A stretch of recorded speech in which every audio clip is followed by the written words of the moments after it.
Hello friends, कैसे हैं आप लोग। आई होप सब ठीक होंगे।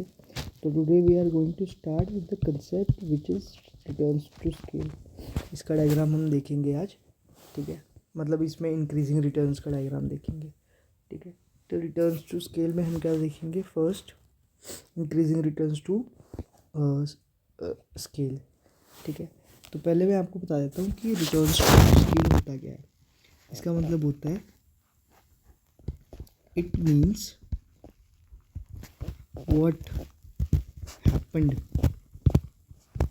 what happens to आउटपुट को क्या होगा जब हम जब हम इंक्रीज करेंगे all inputs together. All inputs मतलब लेबर एंड कैपिटल, ठीक है, टुगेदर। इसको बोलते हैं रिटर्न्स टू स्केल, ठीक है। So it is related to fixed proportion production function, ठीक है।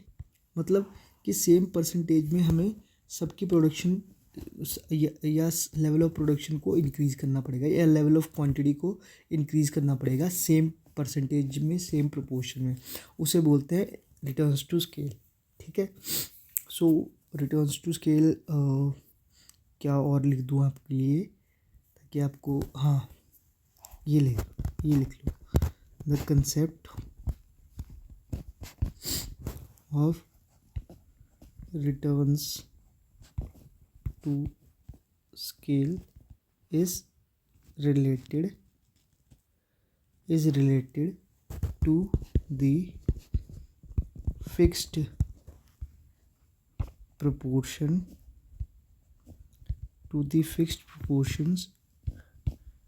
production function in which all the factors are used in definite fixed proportion, ठीक है, to increase the level of production. One has to increase the quantity of all inputs by same proportion, ठीक है। Bye same percentage लिख लो, bye same percentage. थोड़ा beer कर लेना यार hand writing के साथ, I am sorry but I will improve it, ठीक है। तो ये समझ में आया आपको ये क्या बोल रहा है। ये बोल रहा है कि the concept of returns to scale is related to the fixed proportion of production function. ये fixed proportion of production function से रिलेट करता है, इन विच, जिसमें कि factors are used in definite fixed proportion. जो फैक्टर्स है वो definite fixed proportion में यूज़ होते हैं, यानी 2 लेबर 2 कैपिटल, समझ रहे हो, ऐसे। To increase the level of production, अगर लेवल ऑफ प्रोडक्शन को इंक्रीज़ करना है तो वन हैज़ टू इंक्रीज़, तो एक आदमी को सारे इनपुट अपने इंक्रीज़ करने पड़ेंगे, जो कि लैंड और जो कि कैपिटल और लेबर दोनों है, बाय द सेम परसेंटेज। अगर 10% लेबर का बढ़ा तो 10% कैपिटल का भी बढ़ेगा, मतलब ऐसा फिक्स प्रोपोर्शन में, ठीक है। So this was all about returns to scale. मैं आपको अब इसमें पहला करवाने जा रहा हूँ, फर्स्ट, जो कि है इंक्रीजिंग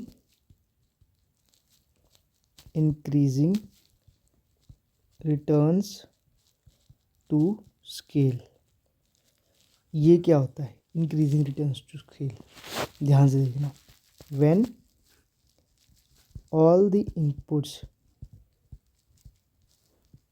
are increased from मतलब by a given proportion by a portion मतलब same percentage the output increases more the output increases more than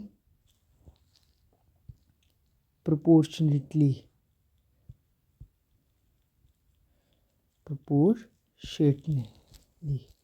ठीक है। इसका मतलब क्या है कि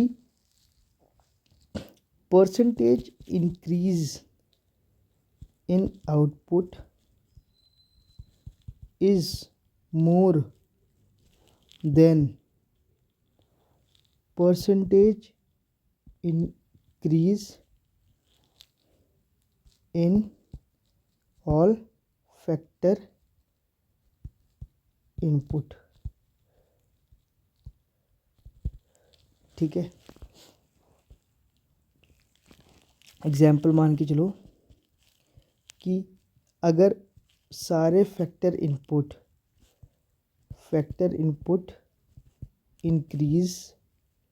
इंक्रीजेस बाय 100% तो आउटपुट जो है आउटपुट इंक्रीज होगी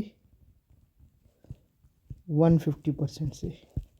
ठीक है, बाय 150%। तो ये क्या बोल रहा है, ये यही बोल रहा है कि when all inputs are increased by given proportion same percentage, जब सारे इनपुट्स जो हैं वो सेम प्रोपोर्शन से इंक्रीज होंगे तो जो आउटपुट है the output increase more than proportionality, तो आउटपुट जो है सेम परसेंटेज से नहीं इंक्रीज होगी, वो उससे ज़्यादा से इंक्रीज होगी। ठीक है, so percentage increase in output is more than percentage increase in all factor input, मतलब जितने भी आप फैक्टर लगाओगे उससे ज़्यादा प्रोडक्शन आपको मिलेगी, वो होता है इंक्रीजिंग रिटर्न्स टू स्केल। ठीक है, मैं अगर आपको एक टेबल बना के समझाऊँ इसको ढंग से, ठीक है, ध्यान से समझना है, टेबल बहुत इंपॉर्टेंट है।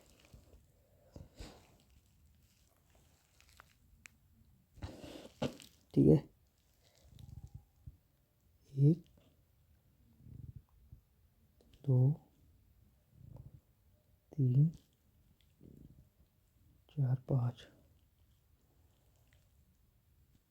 ठीक है, ये यूनिट्स ऑफ लेबर हो गया। ठीक है, ये लैंड्स के यूनिट हो गए, ये percentage increase in land and labour, यहाँ पे लैंड एंड लेबर ले लिया है। ठीक है, land and labour total product और percentage increase in total product. तो यूनिट कौन सा, 1 2 यूनिट लिए, लैंड का 2 4, percentage increase in land and labour दोनों में हमने 100% की इंक्रीज कर दी। ठीक है, टीपी कितना है 100 टोटल प्रोडक्ट। अब हमने इनपुट इंक्रीज, पहले जब हमने कुछ नहीं इंक्रीज़ किया था तो प्रोडक्शन कितनी थी 100 की थी, अब हमने इंक्रीज़ कर दिया इसमें, तो यूनिट्स ऑफ लेबर पहले 1 थे अब 2 कर दिए, लैंड पहले 2 थी अब मैंने 4 कर दी। ठीक है, मतलब डबल कर दिया, तो फिक्स प्रोपोर्शन हुआ ना, इसका भी इंटू 2 हो गया, इसका भी इंटू 2। ठीक है, तो ये फिक्स प्रोपोर्शन से इंक्रीज़ हुआ, तो percentage increase in land and labour 100% से इंक्रीज़ हुई। ठीक है, 1 का 2 कर दिया डबल हो गया, 2 का 4 कर दिया डबल हो गया, तो 100% से हुआ, तो टोटल प्रोडक्ट से कितना बढ़ा 250। ठीक है, अब जब हमने इनपुट इंक्रीज़ किया, डबल कर दिया इनपुट, ठीक है, 1 को 2x बना दिया, 2x को 4x बना दिया, तो जो प्रोडक्शन है वो 100% से इंक्रीज़ हुई, मतलब इनपुट जो है 100% से इंक्रीज़ हुआ। ठीक है, तो टोटल प्रोडक्ट पहले 100 था अब 250 हो गया। इसका मतलब कि जो increase in percentage in total product है वो कितना है 150%। तो मतलब हमने 100% से इंक्रीज़ की थी क्या, अपनी इनपुट, लेकिन जो प्रोडक्शन इंक्रीज़ हुई वो कितने से परसेंट से हुई, 150% से ज़्यादा से, ठीक है। So this is called increasing returns to scale, ठीक है। सो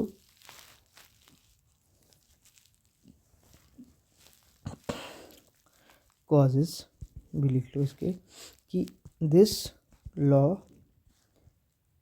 applies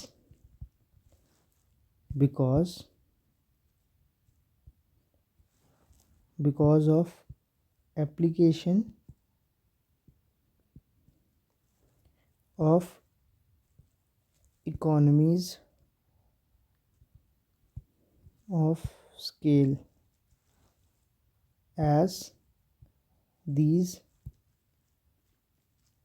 reduce the unit cost of production, ठीक है। So this law applies because of application of economies of scales, as these reduce the units of the production, unit cost of the production, ठीक है। Economies of scales are the advantage that acquire to a firm from increase scale of production. So इसमें ये क्या बोल रहा है, ये बोल रहा है कि जो लॉ है वो तब अप्लाई होता है जब इकोनॉमीज ऑफ स्केल होते हैं, मतलब जब हम किसी भी लार्ज प्रोडक्शन करते हैं, जब हम लार्ज अमाउंट में प्रोडक्शन करते हैं तो उसका एक कॉस्ट एडवांटेज होता है, ठीक है, जो फर्म को मिलता है। क्या होता है कि जब हम लार्ज स्केल पे क्वांटिटी प्रोड्यूस करते हैं तो जो एवरेज कॉस्ट है हमारी वो कम हो जाती है, ठीक है, वो घट जाती है, कॉस्ट पर यूनिट जो है वो फॉल कर जाता है, उसी को हम बोलते हैं इकोनॉमीज ऑफ स्केल, ठीक है। So this law applies because of application of economies of scales, as these reduce the unit cost, ठीक है, यूनिट कॉस्ट ऑफ प्रोडक्शन। ये यूनिट कॉस्ट यानी एवरेज कॉस्ट जो होती है, एवरेज कॉस्ट जो होती है उसको कम कर देते हैं, ठीक है। Economies of scales are advantage that acquire the firm from increase scale of production. जब भी इंक्रीज स्केल ऑफ प्रोडक्शन होता है, ठीक है, तो उससे उसका एडवांटेज क्या होता है कि उससे इकोनॉमीज ऑफ स्केल होती है, मतलब आप उससे एवरेज जो कॉस्ट है हमारा वो कम हो जाता है, ठीक है। सो ऐसे लिख लो, economies of scale are the advantage that accrue to a firm from increased scale of production, ठीक है। So economies of the scale are the advantage to acquire the firm from a increase scale of production. जैसे कि labour economies है, technical economies है, ठीक है, ये example है इसके। और अगर मैं डायग्राम बनाऊँ इसी चीज़ का,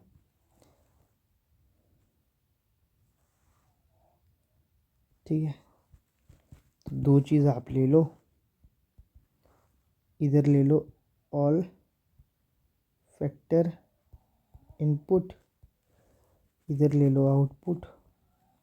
आउटपुट कितनी थी पहले, 100 थी, उसके बाद कितनी इंक्रीज़ हो गई, 250 भी।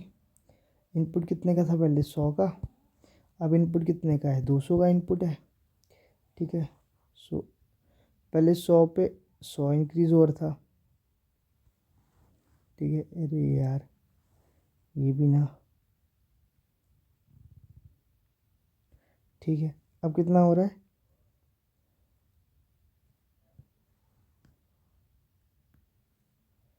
ठीक है, तो ये इंक्रीज़ हुआ दिस,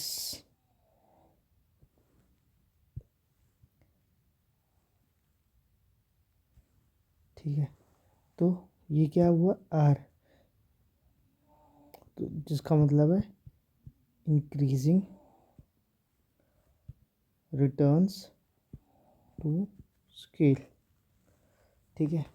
सो आई होप आपको इंक्रीजिंग रिटर्न्स टू स्केल समझ में आ गया होगा। इसमें वैसे कोई प्रॉब्लम वाली बात नहीं है, इजी सा कंसेप्ट है कि जब हम अपनी प्रोडक्शन को एक सेम प्रोपोर्शन से इंक्रीज़ कर देते हैं, तो जो प्रोडक्शन है हमारी, जब हम अपनी इनपुट को सेम प्रोपोर्शन से इंक्रीज़ करते हैं, तो जो हमारी टोटल प्रोडक्शन होती है वो उससे कहीं ज़्यादा प्रोपोर्शन में इंक्रीज़ होती है, ठीक है। So this was all about returns to scale, increasing returns to scale. मिलते हैं नेक्स्ट लेक्चर में, टिल देन बाय।